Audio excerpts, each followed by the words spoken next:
15મી August અને 26મી જાન્યુઆરી ભારત અને એમની જનતા માટે એક બનીને સંદેશ આપવાનો છે. અનેક પડકારો ભારતે ઝીલા અને પડકારોનો સામનો કરીને 62 વર્ષ પછી દેશ એક દુનિયાની મહાસત્તા બનીને બહાર આવ્યો છે. યુદ્ધના પડકારો હોય, આર્થિક પડકારો હોય, આંતરિક પડકારો હોય, રોગચાળા માટેના પડકારો હોય, બધા પડકારોની અંદર ભારત વિજય બની બહાર આવ્યો છે. આ દિવસ એવો દિવસ છે કે જે દિવસે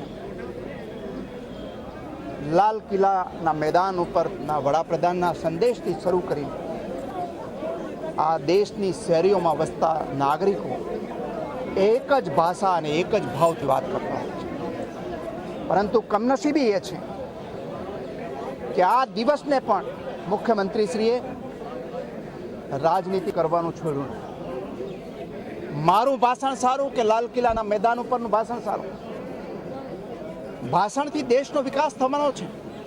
જો ભાષણથી થવાનો હોત તો શહેરી નાટકો કરનારા કલાકારોથી શરૂ કરી અને અમિતાભ બચ્ચન સારું ભાષણ કરી શકે છે. આ એક દિવસ મુખ્યમંત્રીશ્રીએ રાજનીતિ છોડી હોત તો સારું રહેત. આ રાજનીતિક ભાષણ કરીને મુખ્યમંત્રીશ્રીએ ગુજરાતની ગરિમાને ઝાંખપ લગાડી છે, રાજ્યના મુખ્યમંત્રીશ્રીને ઝાંખપ લગાડી છે.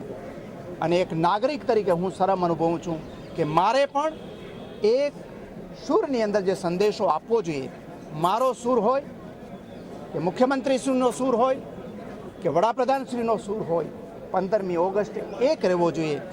એ જે પરંપરા 62 વર્ષથી ચાલી આવતી હતી એ પરંપરાને આજે મુખ્યમંત્રીશ્રીએ તોડી છે, રાજનીતિ કરી છે.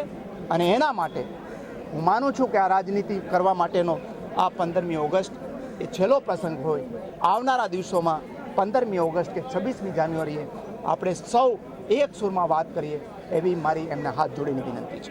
ભારતનો પ્રથમ તિરંગો અહીં અમદાવાદમાં કોંગ્રેસ અધિવેશનમાં લહેરાયો તો આ તિરંગાનું સન્માન રહે, ગૌરવ રહે, તે માટે કોંગ્રેસ હવે શું કરવા માંગે છે?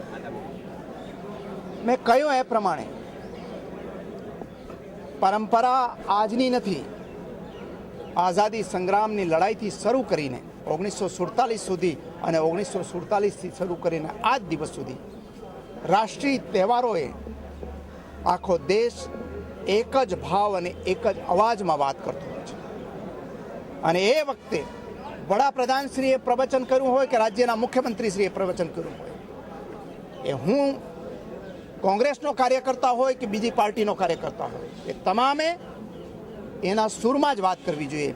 કમનસીબી એ છે કે આજે મુખ્યમંત્રીશ્રીએ આ પ્રસંગને એક ડિબેટિંગ કોમ્પિટિશન સાથે સરખાવી અને એમની ગરિમાને ઘટાડી છે, ઉતારી છે.